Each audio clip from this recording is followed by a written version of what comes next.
તો hello guys, good morning. સવારમાં મેં મોર્નિંગ ડ્યુટીમાંથી આવીને ઘરે આવીને મેં સૂઈ ગઈ. થોડીક વાર ઊંઘ બહુ જ આવતી હતી એટલા માટે મેં સૂઈ ગઈ.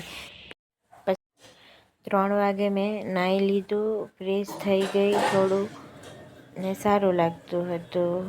પછી મેં ખીચડી બનાવી હતી, એ જમવા મેં અને મારી ફ્રેન્ડ બેસી ગયા. તુવેર બાફી હતી તો તુવેર પણ ખાઈ લીધું. મારે બનાવવાના હતા છોલે ચણા, ટામેટો છીણી નાખ્યું ને કાંદો છીણી નાખ્યો અને પછી શાક વગર નાખ્યા, ચોખાના રોટલા બનાવી નાખ્યા. પછી ટિફિન ભરીને પાણીનો બોટલ લઈને બેગ લઈને હું નીકળી ગઈ હોસ્પિટલ જવા માટે. 8 વાગી ગયા હતા, થોડુંક લેટ થઈ જ ગયું હતું. 8 ને 10 જેવું.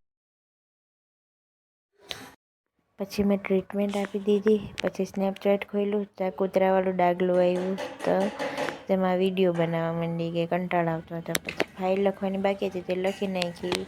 પછી સૂઈ ગઈ. Good night, bye bye.